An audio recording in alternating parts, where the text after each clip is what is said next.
Oke, kita lanjutkan ya pembahasan tadi. Saya ulang sedikit. Tadi ada hasil output dari software ya.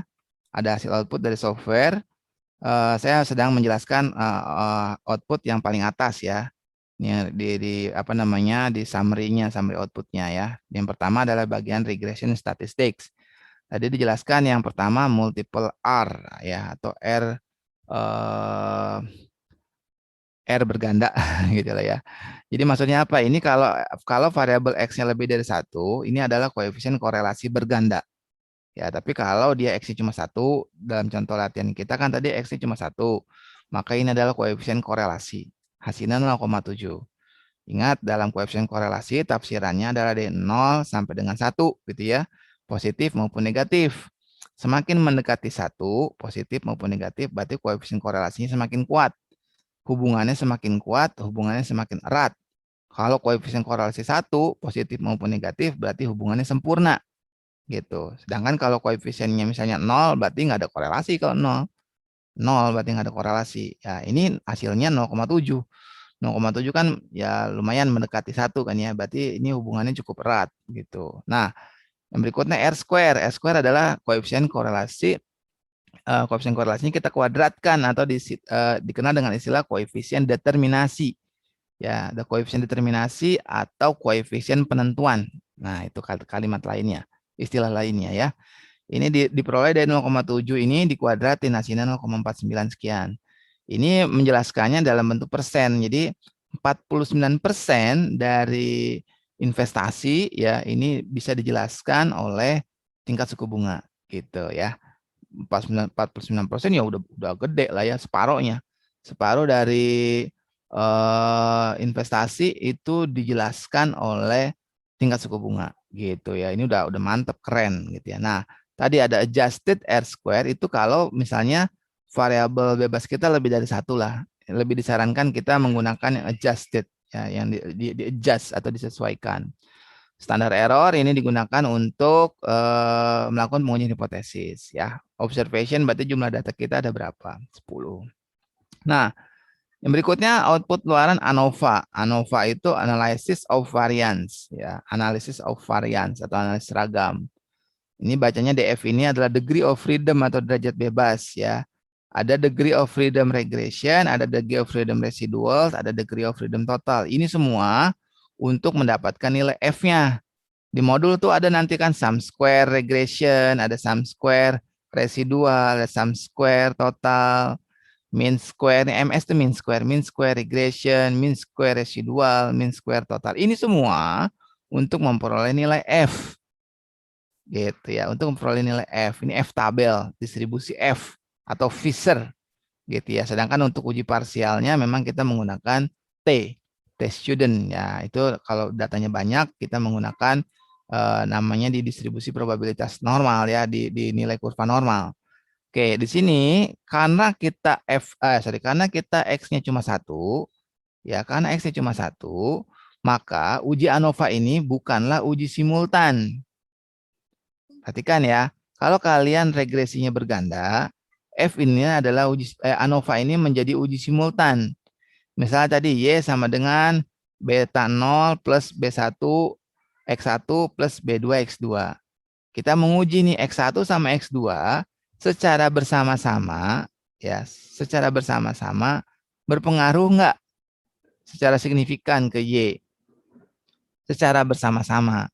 Bahasa lainnya ya, biasanya kalau bahasa yang lebih formalnya minimal ada satu X yang signifikan mempengaruhi Y, minimal satu aja. Maka diujinya di ANOVA. Nih sini ya, nih F-nya. Gitu. Di ANOVA inilah harus kita bandingkan F hitung dengan F tabel ya. Ini kita harus cari nilai F tabelnya. Gitu ya. Di sini nggak dimunculin nih, di cut nih sama si penulis modulnya ya. Ini tim penulis modulnya ini tidak tapi sebenarnya bisa kita dapatkan ya kalau menggunakan software yang lebih lengkap misalnya ya. Nah, ini kita bandingkan F hitung dengan F tabel ya. Gitu. Kalau F hitung kita lebih besar dari F tabel, kalau positif nih, kalau lebih besar daripada F tabel, maka Kalau X-nya cuma satu atau regresi linear sederhana, ini dikatakan hubungannya linier. Ya, X sama Y hubungannya linier, betul dia, hubungannya linier. Tapi kalau digunakan sebagai dalam regresi berganda, ini menjadi uji simultan. Jadi kalau dia signifikan berarti secara bersama-sama X1 dan X2 itu berpengaruh signifikan terhadap Y. Atau minimal ada satu variabel X yang signifikan terhadap Y. Itu kalau digunakan untuk multiple regression. Tapi kalau untuk yang sifatnya yang sekarang ya regresi linear sederhana atau simple linear regression, itu hanya untuk menjelaskan bahwa ini hubungannya linier. Gitu ya. Nah, ini hubungannya linier. Gitu. Nah, yang berikutnya di sini adalah koefisien betanya ya, atau kalau di apa namanya di regression berganda ya multiple regression ini sebagai uji parsialnya, sebagai uji parsialnya. Intercept di sini adalah nilai koefisien beta 0 atau konstantanya. X variabel 1 adalah di sini nilai untuk koefisien betanya. Gitu. Ini koefisiennya ya, ini konstanta, ini adalah slope-nya. Oke. Jadi kita tadi ingat persamaan regresi kita adalah kan Y sama dengan A plus BX ya. Y sama dengan A plus BX. A itu ini, ya A itu ini. Kemudian B ini adalah koefisien betanya ini. Ya tadi kan saya nulisnya, sebentar ya saya coba pakai ini supaya bisa diketik. Tadi kan saya nulisnya Y sama dengan A plus BX. Nah, kok ini negatif gitu kan ya? Kok ini negatif? Ya tadi yang saya jelaskan di awal. Ya, jadi bisa positif, bisa negatif ya. Bisa positif, bisa negatif. Bentar ya, saya coba ini dimasukkan ke dalam modulnya. Oke ya, tadi kan di sini Pak di modul kan Bapak tadi nulisnya aduh ini ya, ini saya perlu upgrade laptop ini. Oke ya, tadi kan di persamanya Y sama dengan A plus BX, Pak. Kok ini negatif gitu ya? Gitu kan. Ya tadi tergantung dari apa namanya variabel yang digunakan gitu ya. Dan datanya bagaimana gitu, dan datanya gimana. Nah, untuk di modul ini ternyata dia negatif gitu ya. Kalau negatif itu artinya kalau X-nya bertambah ya, kalau X-nya bertambah, maka Y-nya akan turun. Kalau dia positif seperti yang saya tulis ini, ya kalau dia positif, Y sama dengan A plus BX. Kalau X-nya naik, maka Y-nya akan naik. Tapi karena di modul ini dia koefisiennya negatif nih, koefisien dari sini nih. Koefisien dari sini.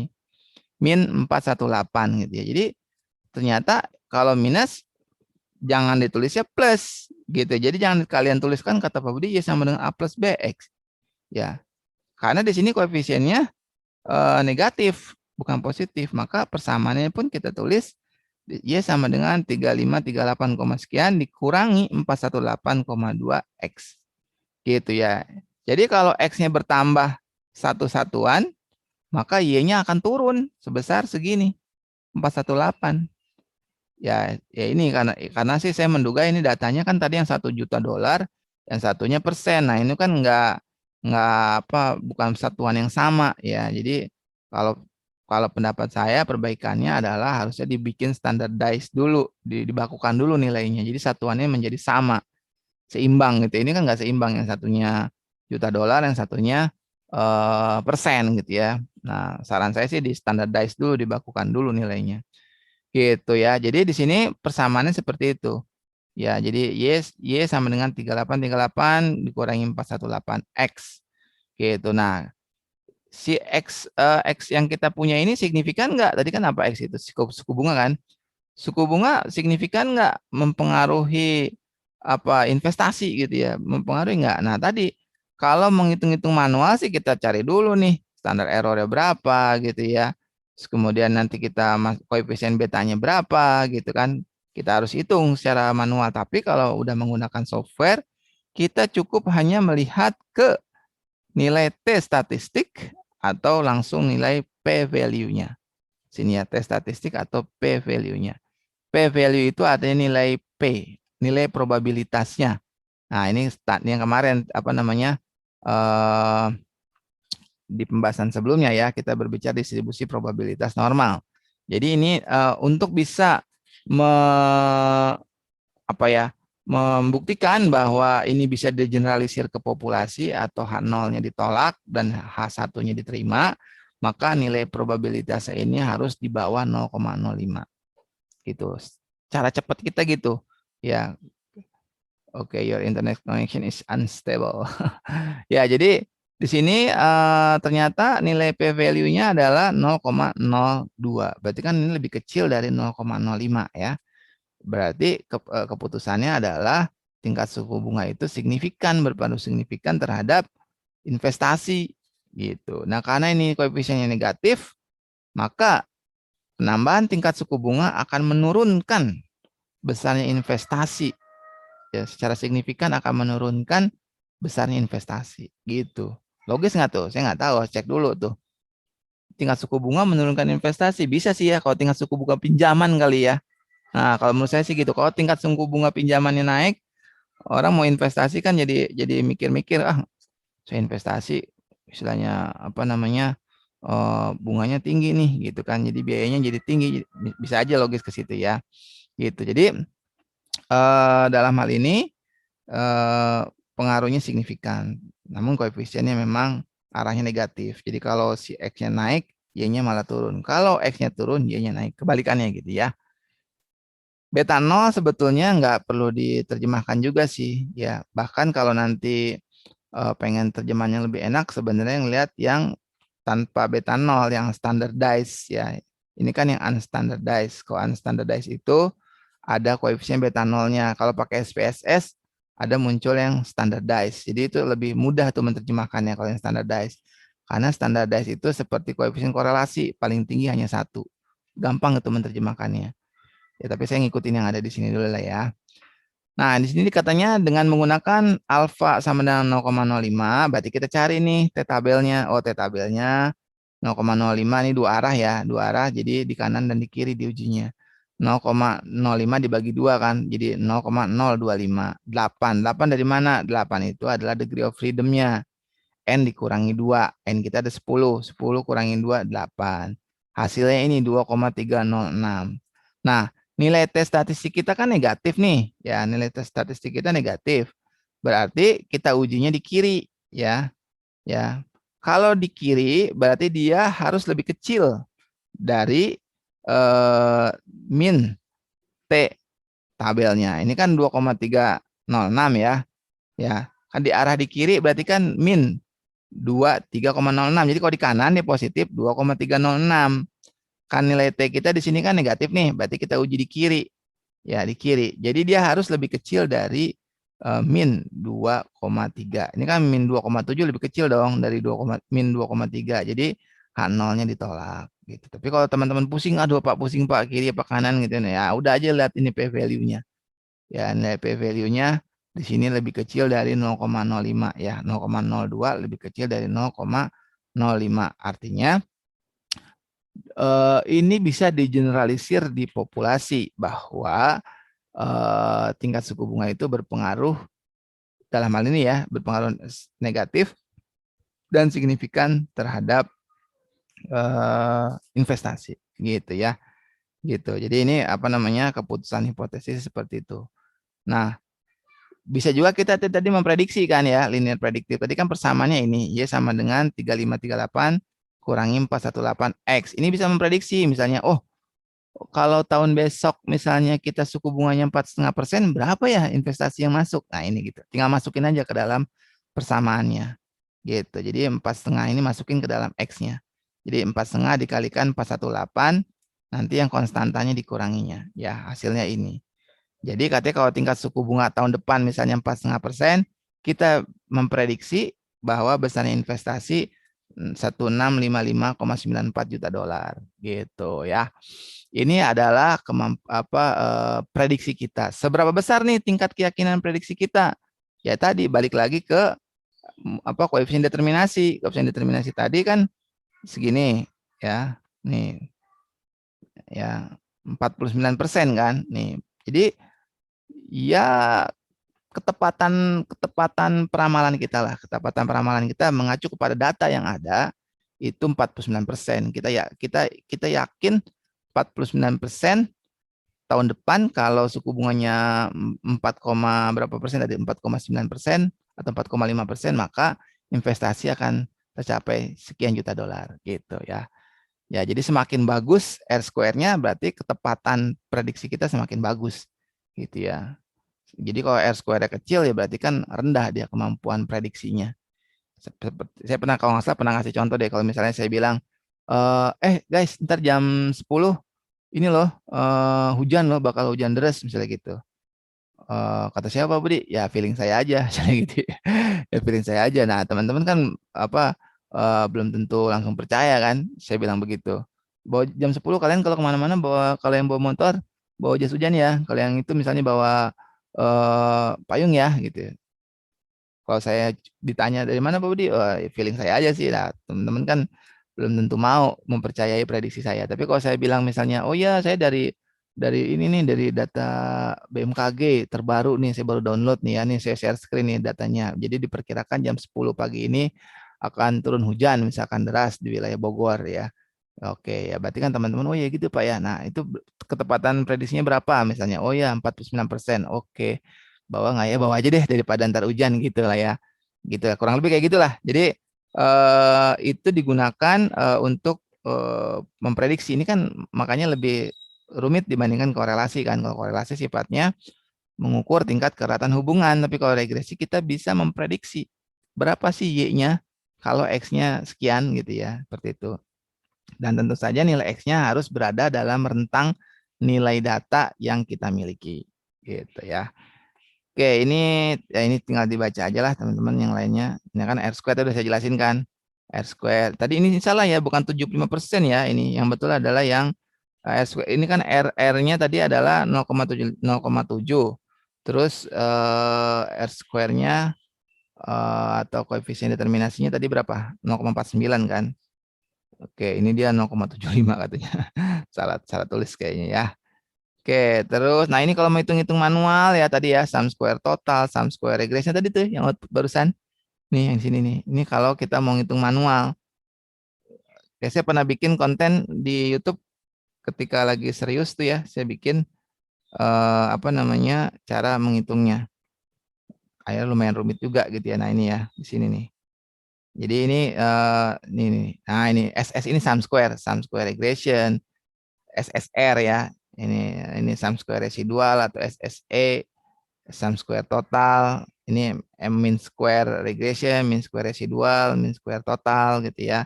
Itu digunakan untuk menghitung di sini. Nah, ini gitu ya. Tuh. Dari mana sum square total? Dari sini. Y dikurangi Y nilai rata-rata Y, terus nanti dikuadratin, dijumlahin jadi sum square total. Gitulah kalau menghitung manual ya.